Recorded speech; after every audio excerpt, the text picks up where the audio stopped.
All right, welcome everyone. We're Semblance of Sanity. I'm Caleb. I'm Jacob. And we're here for Jujutsu Kaisen, Season 1, Episode 17.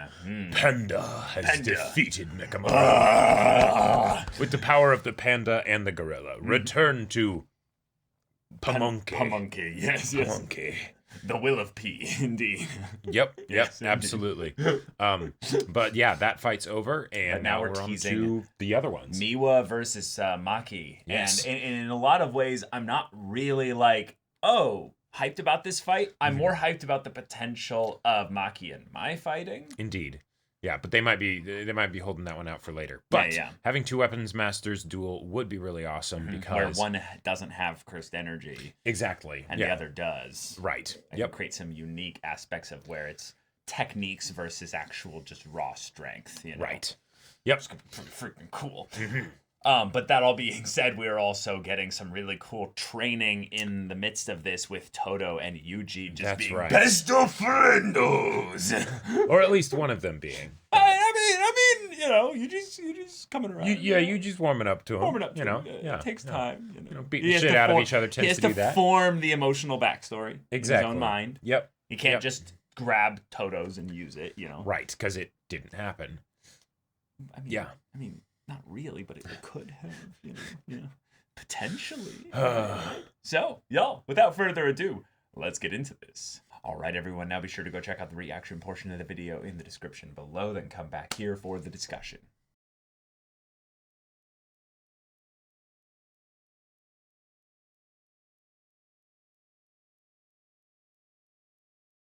All right, the curse of expectations. Yeah. And burden put on people because, you got to measure up to these standards that we've put on you that are kind of arbitrary.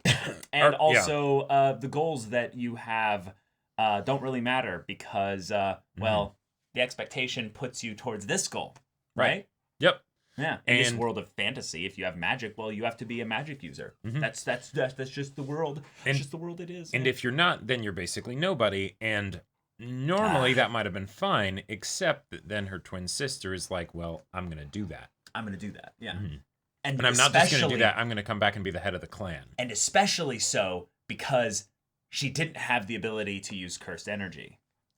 So she basically says, I'm going to try extra hard then. I'm going to actually intentionally seek perfection. The thing is that she got something else, by not having that, right? Yep. Something that Mai could not ever attain. Yeah, right? Never. No. She doesn't have superhuman strength. Yeah. That's not going to happen. Yeah, it's interesting. It's interesting because in this world where they talk about how techniques are something that people do not attain by skill, they are based on talent, meaning something that you are innately gifted with. Right. In this world, you have a very clear setup for where people are going to be very much weighed and measured based on something that they did not earn. Right. Something entirely beyond their control. Yeah, which is that's rough. That's rough, but in a weirdly sick way. That's in a lot of ways how this world works. Is that for the most part, a lot of the ways that we measure and judge people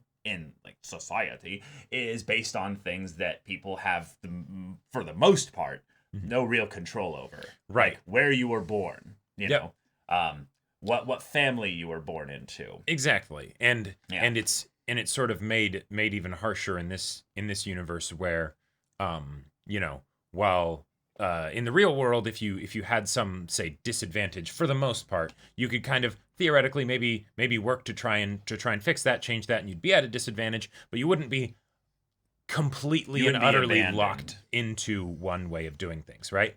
Because in a lot of ways, we have a society that tries to do actually quite a bit for everybody. Right. But in this situation, oh, no, sorry, your curse techniques, whether you have them or you don't or whatever, but that's just what you got. Here's your deck of cards. You can try and improve it however you want, but that's what you have. Yep. Nothing else. Yeah. Okay. And thus, we are asking the fish how to climb a tree. Right. Yep. When the fish would rather just swim. Well, not even swim that much, just kind of stay in the aquarium. Sure. This is something that I feel like is really really interesting in a meta way about shonen that are, you know, kind of all about the main character having an ambition or a goal or a thing. And the progressing and is all that that we stuff. idolize that. We basically take all these characters that are goal driven and all these characters that have this specific thing that like, I will attain this. And Shonen determinatorism. Yeah, the plot will literally warp around my goal because like that's because that's why it's a story that's being told. You know? Well, right. But usually in stories, it's about the characters overcoming a struggle, not necessarily just a goal. Now that's splitting debatable, hairs. but... That's splitting hairs, yes. But the reason why a story is told is because of conflict. Sure. Right. So what's interesting here is that what if a character just doesn't want conflict? Right. Yeah, exactly. Yeah, is their story not worth being told? Most of the time we would say yes. Yeah. You know, that it's not, right? Yeah. Because the whole point of telling stories is so that way we can see the, you know, or if you use the mythic hero, right? You know, it's the person who, for whatever reason, whether they wanted to or not, suddenly does get pushed out of their comfort zone, does get pushed to go on that adventure and, you know, grow and all of that stuff, right? But if someone didn't want to do that, that's totally fine. Yep. You know, that's it's not something to be judged. Usually that's actually the sane response. It is. And that's why oftentimes in stories, the protagonist needs to be forced out of their comfort zone. Because otherwise, why would they leave? Right. Yeah. I love this idea as something that's brought up in a casual way, because in a really cruel kind of twist of this, the world won't bend, if you will, to Mai's will here. Nope.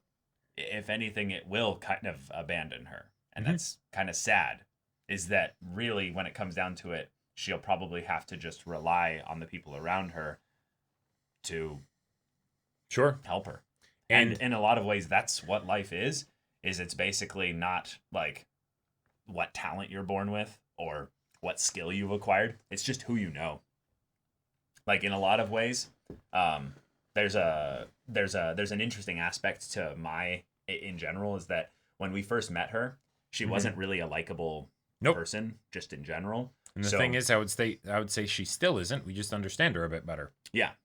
So if she could work on that, like, I think that there would be a lot of hope for her in this world. But it's rough. It's rough. There's a lot about this world also of Jujutsu sorcerers and stuff like that, where you can definitely see that there are certain characters that are going to go farther just based on the ways that their techniques are even work and stuff like that. Like, you can look at Maki and be like, oh, okay, yeah, you're gonna do quite well in general, but you could look at someone like Nobara or Fushiguro, and they're gonna go way farther. They're gonna go way farther. Like, the stuff that Nobara was doing, that was legit. That was pretty awesome. Yeah. That was insane. The ability to remote detonate all those nails, like the ability to just have a ranged ability and stuff like that. She perfectly planned all this. And then not only that, just I have the slightest bit of a straw of your broom, I have total control over it now. Yeah, I destroy it. Yeah. Like, if not for Nobara had absolutely rinsed Momo. Someone who, and we mentioned this before, but when looking at like the standings of everybody, the grade that Nobara had been given versus Momo, that was probably the biggest disparity of all of the characters that we thought were going to match up against. You know, we're going to fight each other. Yep. And Nobara ended up kicking Momo's ass. Yeah, easily. Now part of that was because Momo was holding back because she's thinking about Inumaki. Yep. Which I liked as a cool thing of, how does their matchup as a team-on-team thing work? And so much of it is based around the idea that there's this guy who has the ability to just speak a word. Right. And he could fuck you up. Yep. It's the reverse Todo, but in a very different way. Yes. Yeah, like, exactly. Where it's there's this one person who's going to just do their thing and hope you don't go up against them. Yeah, basically. and if you do, make sure to keep cursed energy up around your ears and you'll be fine. Right. But because you're focusing on that, it's going to be hard for you to multitask. Yep. Which is hilarious because they basically said, hey, Inumaki, just go rack up points for us. Right. Yeah. You do objectives. Which is amazing because now they'll never see him Nope. And they'll all still be worried about him jumping in and doing something and he totally could. random. Yep. Oh my god. Yeah. Oh my god. But, I love this episode. We got plenty of like multiple like character focus by transitioning and how certain fights would get interfered with other characters, which provided a reason to then transition to a different fight. Poor Miwa. Miwa though. Miwa's one of the wholesome characters in this story, and you can just tell she's just out of her depth. Right. It's like when as soon as the what's his face guy was like, all right, kill Yuji, right? And she's like, I don't know about this. Yeah. You can kind of tell that it's like maybe you shouldn't be here. Like the fact that you're gonna be morally upstanding and all that stuff, and good job, good on you. Yeah. But as far as like some of the people that you'll be dealing with here, you might not be prepared for it. Yeah. But that's rough. That's pretty rough. Yeah. And this was kind of fun to have a lot of the fights be, for the most part, all very one-sided. Yes. Getting interfered in their own like specific ways. Yeah. Oh God. Yeah. The more and more I think about it, the more I feel bad for Miwa, because she literally is like, all right, I have this super cool ability that I'm going to use. Every time she's used it so far, it has done nothing. Well, no, it's just been outclassed. Or sure, yeah. It's just been outclassed. Right. Yuji was too fast. Yuji was too fast. So fast that it didn't. Her speed just wasn't enough. Right. Her super fast ability that's supposed to be like the fastest of the shadow whatever like abilities, not fast enough. It's because it's still limited by her own speed. It's not a teleport thing. It's not an automatic hit. Like, I think you might not understand the ability. No, I do. Because she still has to swing the blade. It's just she swings at it at the exact point when there's not going to be any time delay gap. So she's not getting any help on her own speed other than the cursed energy that's on the blade. So if someone is just faster than her swing plus that, of course she won't hit them. Right. Yeah. So it's just. Yep. That's your big ability, and I'm sorry. Yeah, exactly. Yeah. But okay, so the episode had a really good balance, I feel like, of the rule of cool moments with all the action and everything, having the choreography for the weapon on weapon battles, the perspective shots as Mai is trying to pin down Maki to hit her with her gun. It was great. But then it also had really good heart to it, and I really appreciate that, because quite frankly, I was not expecting to care about Mai at all. I still don't like her as a person, but I feel like I understand her and am emotionally attached to her. And the fact that happened pretty quickly, considering like what amount of time in the episode was relegated to that. Like, Maki still had to fight Miwa before this, even though that didn't take very long, and Nobara was fighting Momo, So and she had to break her her spear in order to do it. And when she did the whole thing of like the kunai or whatever that was like behind the weapon, that reminded me of Naruto so much, like early Naruto, of like, oh, there's a weapon behind the other projectile. Yeah, it's the perfect style of anime tactics where you're like, this is visually so cool, but also it's so simple that you immediately understand exactly why this is dangerous. Yep. And it's wonderful. Oh, yeah. The way in which the fight choreography went down, though, was hands and head and feet and everything above, I think, almost every other fight we've had thus far. Yeah, it was damn good. Because there were very little moments where it was cursed energy being utilized to win the fight, weirdly enough. Because it was Maki basically just going off, just literally popping off here. We had incredibly cool moments where we saw the way Miwa was trying to adjust her guard and adjusting her strikes based on this overwhelming opponent here. So I really was able to follow in a very fun way the sword play. Yes. And that's really rare, because usually it's just, I strike and I'm faster, and I strike and I'm stronger. And no, this was like techniques, and then she got disarmed. Yep. She got disarmed. Right. Even if you can follow the moves that are happening and you can make it fluid and all that stuff, having it feel dynamic and that these are actual people who are really competent and not just doing like a simple strike very quickly, but like actually doing a lot of crazy moves. And it's still, the fight's over in like 30 seconds. Right, and still have the fight end quickly, and and all that stuff, not going into like bullet time too much, or having someone exposit what's happening, or what incredible technique, like this was really good, really engaging. Yeah. And then we still had the heart.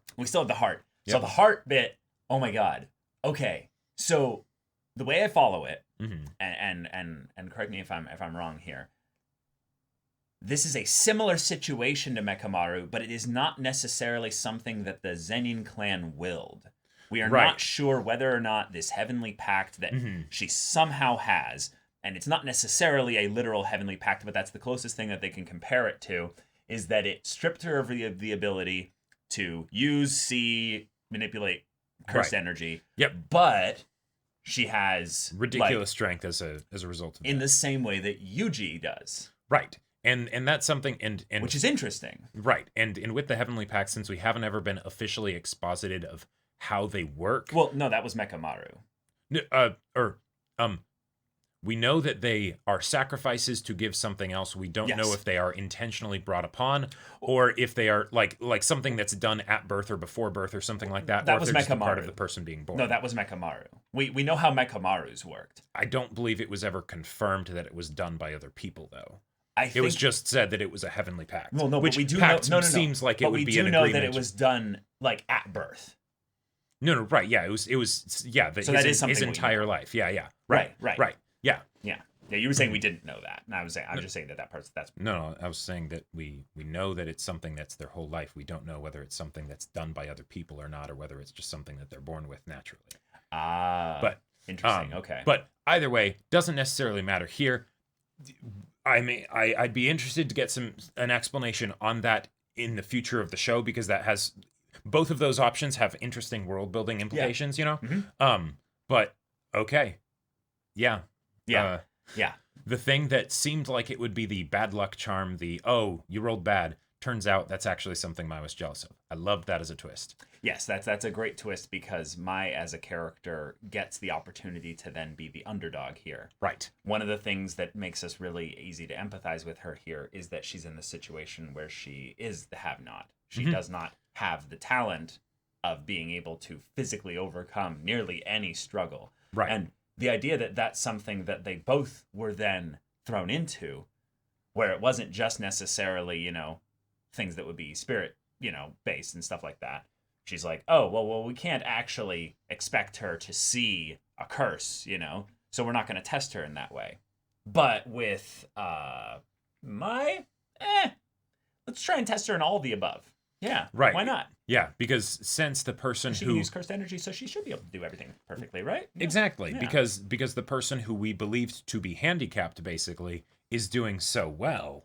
So, therefore she should be able to do that too, right? Yeah, and that's just really nasty, because her leaving then creates a situation where then she can't rely on her sister to be like, nope. Hey, can you maybe teach me some of that stuff? Can you show me what's the way that you're doing that? And that lack of a bond and feeling alone in those situations, I absolutely empathize with that, because it puts you into a situation where you are not powerless, but the powerful basically just decide to be like, we'll kind of look you over. Right. It's the thing where she felt abandoned by Maki, right? But Maki needed to make that decision, right? She said, she would have hated herself if she hadn't, right? Yep. The sister that you would have been able to have would have been a different sister, like that. So, this was inescapable, and yet it hurt like hell, right? Yeah. And now, when we get introduced to her, in the past from episode wise, but in the future from that point, right? Yeah. She then is trying to lord over her older sister. The one thing that she does have on her, they're twins. No, I know, but it's the slightly older sister, right. Yeah.